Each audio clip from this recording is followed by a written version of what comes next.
Have you ever had a bad day because of one small thing someone said? Maybe a friend made a joke that hurt your feelings. Or perhaps someone was rude to you in the morning and you felt angry all day long. We all know this feeling, right? But here is something interesting. That angry feeling only lasts 90 seconds in your body. Yes, just 90 seconds. After that, you are the one keeping it alive. Let me explain how this works. When something makes you angry or upset, your body releases special chemicals. These chemicals are stress hormones. They make your heart beat faster and your face feel hot. But scientists tell us that these chemicals leave your body naturally after 90 seconds. So why do we stay angry for hours or even days? The answer is simple. We keep thinking about what happened. We replay the situation in our mind again and again. We imagine what we should have said. We think about how unfair it was. And every time we do this, we create new stress chemicals in our body. It is like starting a fire again and again. Think about driving your car. Someone cuts in front of you suddenly. Your body immediately fills with stress hormones. You feel angry. This is normal and natural. But then, 20 minutes later, you are still angry. Why? Because you kept thinking about it. You told yourself a story. You thought, what a terrible driver. They are so rude. They think they own the road. And now you are angry all over again. The original 90 seconds passed long ago, but you brought the anger back by yourself. This is very important to understand. Other people cannot control your feelings. Only you can control your feelings. When someone says something that upsets you, they are not making you angry. They are giving you information. Then you decide how to feel about that information. This is good news, because it means you have power. You can choose your response. Let me tell you about buttons. We often say someone pushed my buttons, or they know exactly how to make me angry. But you are not a machine with buttons. You are a person with choices. When you think someone can push your buttons, you give them power over your emotions. But the truth is different. Those buttons are really old wounds inside you. They are things from your past that still hurt. They are problems you have not solved yet. For example, imagine your coworker makes a joke about your work. You feel very angry immediately. But why? Maybe it reminds you of your childhood. Maybe your parents always compared you to other children. Maybe you always felt like you were not good enough. So when your coworker makes that joke, it touches that old wound. It is not really about the joke. It is about that old pain. Understanding this changes everything. Now you can see that your coworker is not your enemy. They are actually showing you where you need to heal. Now let me tell you something surprising about anger. Anger is not really anger. What do I mean? Anger is like a bodyguard for other feelings. It protects feelings that are harder to show, like fear, sadness, or shame. When someone criticizes you and you get angry, you are not really angry. You are hurt. You feel sad because they did not see your value. But anger feels safer than sadness. Anger makes us feel strong. Sadness makes us feel weak. So our mind chooses anger to protect us. Here is an example. Your husband or wife forgets your anniversary. You become very angry. You shout and say mean things. But under that anger is a different feeling. The real feeling is, am I important to you? Do you care about me? If you can express that real feeling instead of the anger, everything changes. You can say, I feel hurt when you forget important dates. It makes me feel like I am not important to you. This is much better than shouting. When you show the real feeling, the other person can understand you. When you only show anger, they become defensive and angry too. Let me tell you about a very important discovery. A man named Viktor Frankl was in a prison camp during a terrible war. He suffered greatly. But he discovered something powerful. He realized that even in the worst situation, he could still choose his response. Nobody could take that away from him. He said that between what happens to you and your response, there is a space. In that space is your power to choose. And in that choice is your freedom and growth. This space exists for all of us. Every day, something happens. Maybe someone sends you a rude message. There is a tiny moment before you respond. Most people do not notice this moment. They react immediately. But if you can notice that moment, you can choose a better response. You can ask yourself, will I be proud of my response tomorrow? This simple question gives you power. Instead of being like a leaf blowing in the wind, you become like a captain steering a ship. There is another powerful tool I want to share with you. It is called the observer. Inside you, there is a part that can watch your emotions without being controlled by them. This part notices when you are getting angry. It sees your heart beating faster. It feels the heat in your face. But it does not become the anger. It just watches. This observer is always calm. It is always there. You can use it anytime. Try this next time someone makes you angry. Instead of reacting, say to yourself, I notice that I am feeling angry right now. My body is getting tense. Just by saying this, you activate your observer. You create that space between the trigger and your response. You are no longer controlled by the emotion. You are experiencing it, but you are not becoming it. This is a superpower that anyone can learn.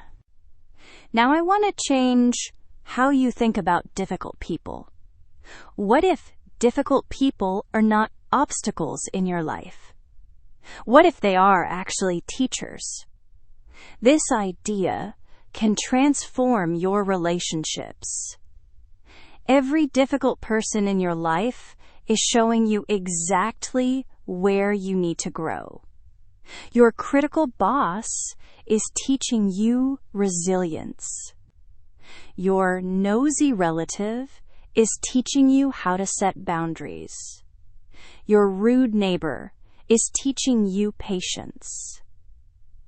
Think of it like going to the gym. A trainer makes you do hard exercises. These exercises are uncomfortable. Sometimes they hurt, but they make you stronger. Difficult people are like emotional trainers. They make you uncomfortable, but they are making you stronger. When your mother-in-law gives you unwanted advice again, you can think, she is giving me practice in setting boundaries with love. When your friend always complains but never takes action, you can think, this is teaching me how to support people without draining my energy. This perspective changes everything. You are no longer a victim. You become a student. Every difficult interaction becomes an opportunity to level up your emotional skills. And when you handle these situations with calm and clarity, you prove to yourself how strong you have become. But sometimes the best response is to walk away temporarily. This is not weakness. This is wisdom. When you feel overwhelmed, your thinking brain stops working properly. You say things you regret. You make bad decisions. Taking a break allows your nervous system to calm down. It lets your thinking brain start working again. You can say, "I do not want to talk about this right now. Let us discuss it when we are both calm." This is not avoiding the problem. This is handling it maturely. Imagine having a big argument with your partner. You are both upset. Your voices are getting louder. You feel your heart racing. This is the perfect time to pause. You can say, "I need 5 minutes to calm down. Then we can talk properly." Those 5 minutes can save you from saying hurtful things you cannot take back. When you return to the conversation, your brain works better. You can think clearly. You can express yourself calmly. This simple pause can change a terrible fight into a productive conversation. Here is another important truth. You do not experience reality. You experience your story about reality. Your mind creates stories constantly. Someone looks at you with a serious face. Your mind creates a story. They are angry with me. They do not like me. But maybe they are just thinking about their own problems. Maybe they did not even see you. Your story creates your emotional experience. If you change the story, you change the feeling. Let me give you an example. Your friend sends you a short, cold message. Story 1. They are mad at me. What did I do wrong? Result. You feel anxious and guilty. Story 2. They are busy today. They probably wrote that message quickly. Result. You feel fine. Same message, different story. Completely different feeling. When you understand this, you realize you have more power than you thought. You are not the victim of your interpretations. You are the creator of your experience. Think about a time when you were sure someone was upset with you. You worried about it all day. Then you talked to them and discovered they were not upset at all. They were just tired or distracted. All that worry was because of a story you created in your mind. The story was not real, but your emotions were real. This happens to everyone. We create stories all the time. The key is to notice when we are doing it. Ask yourself these questions when you feel upset. What story am I telling myself right now? Is this story definitely true? What other explanations are possible? These simple questions can completely change how you feel. You might discover that you created the whole problem in your mind. Or you might realize that you do not know the full situation yet. Either way, you give yourself options instead of just reacting. Let me tell you about boundaries. Boundaries are very important for emotional health. A boundary is a limit you set about what you will accept from others. Boundaries are not walls. Walls keep everyone out. Boundaries are more like doors.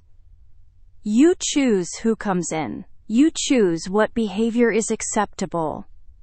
You protect your peace and energy. Many people struggle with boundaries. They think saying no is rude. They think they must accept everything from others. But this leads to resentment and anger. When you have clear boundaries, you feel more respect for yourself. And others feel more respect for you too. Here is how to set a boundary. First, stay calm. Second, state the problem clearly. Third, say what you need. For example, your friend always calls you late at night to complain. You are tired and want to sleep. You can say, "I care about you and want to support you.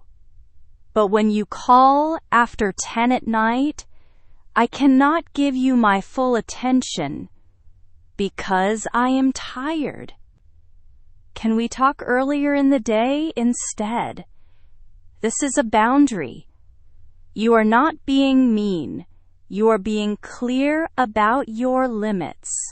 Another example, your coworker keeps making jokes that bother you.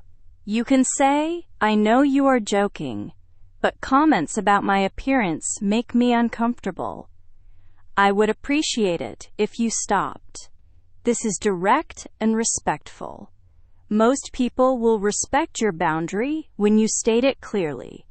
If they do not respect it, you know they do not respect you. Then you can decide how much time to spend with them. Boundaries protect your emotional energy. Think of your energy like a battery. Some people drain your battery. They take and take but never give back. Other people charge your battery. They make you feel good and energized. You cannot avoid all draining people, but you can limit your time with them. You can protect yourself with boundaries. This is not selfish. This is self-care. Now let me talk about something very practical. How do you actually use all this information? Knowledge without practice is just entertainment. You must practice these skills regularly to make them part of your life. Change does not happen because you understand something. Change happens because you do something different repeatedly. Start with one simple practice. For 1 week, focus only on the 90-second rule. Every time someone triggers you, pause and count to 90 in your head. Breathe slowly. Notice your body. Watch the intensity of the feeling decrease. After 90 seconds, decide how you want to respond. Do not react automatically. Choose your response consciously. This one practice will change your life if you do it consistently. After you master that, add another practice. Start using the observer technique. When emotions rise, say to yourself, "I notice that I am feeling angry. I notice my heart is beating fast. I notice my hands are clenched." This simple act of noticing creates distance between you and the emotion. You are not the emotion. You are the person experiencing the emotion. This difference is huge. Then practice identifying the real emotion under the anger. When you feel angry, ask yourself, what is the real feeling here? Am I hurt? Am I scared? Am I feeling disrespected? When you find the real feeling, you can address the real problem. You can communicate more effectively. You can solve issues instead of just fighting about them. Practice telling different stories. When something upsets you, challenge your first story. Ask yourself, what else could this mean? Could there be another explanation? This practice trains your mind to be more flexible. You stop jumping to negative conclusions. You give people the benefit of the doubt. You create less stress for yourself. Practice setting boundaries. Start small.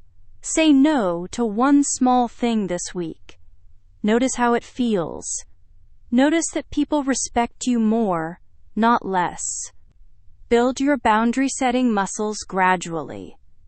Each time you set a boundary successfully, you become stronger and more confident. Here is something important to remember. You will not be perfect. You will still get triggered sometimes. You will still react badly sometimes. This is normal. This is human. The goal is not perfection. The goal is progress. Every time you pause instead of reacting, you are making progress. Every time you choose your response, you are getting stronger. Every time you set a boundary, you are taking care of yourself. Be patient with yourself. Learning emotional control is like learning any other skill. When you first learn to drive a car, you have to think about every action. Where are my hands? How hard do I press the pedal? Where should I look? But after practice, driving becomes automatic. You do not think about it anymore. Your body just knows what to do. Emotional control is the same. At first, you must think about every step. But with practice, it becomes natural. Celebrate your small wins. Did you pause before responding today? Celebrate that. Did you notice your story instead of believing it automatically? Celebrate that. Did you set a small boundary? Celebrate that. These small victories add up to big changes over time. People who have excellent emotional control are not special or gifted. They just practiced consistently. Think about the person you want to become. Imagine yourself staying calm when others panic. Imagine yourself responding with wisdom instead of reacting with anger. Imagine yourself protecting your peace without building walls. Imagine yourself feeling powerful instead of victimized. This person is not a fantasy. This person is your future self.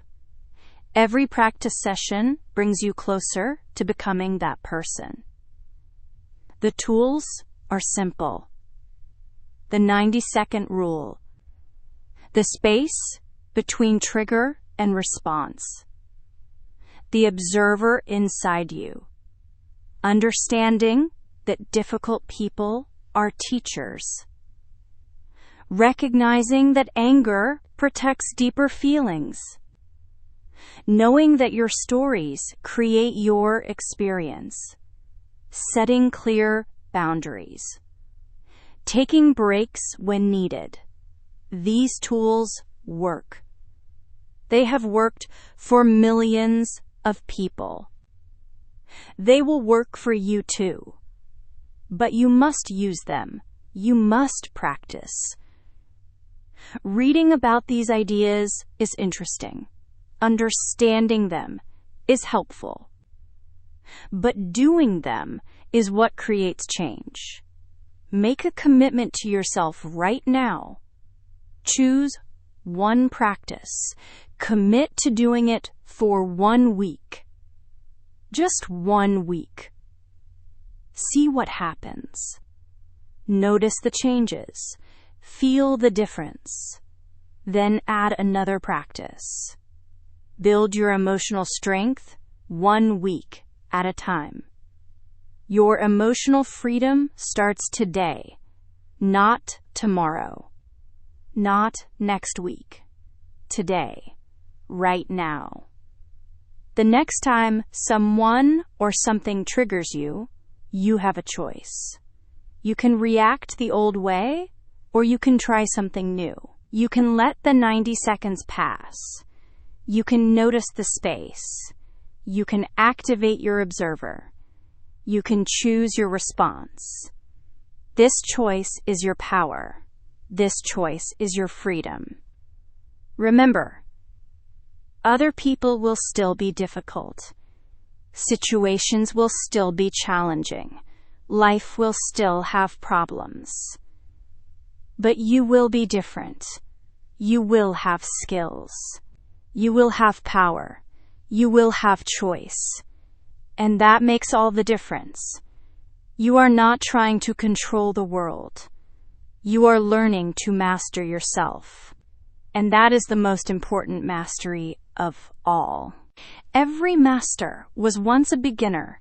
Every calm person once struggled with emotions. The difference is they kept practicing, they kept learning, they kept growing. Now it is your turn. You have the knowledge, you have the tools, you have the ability. All you need now is practice. Start today. Your future self will thank you.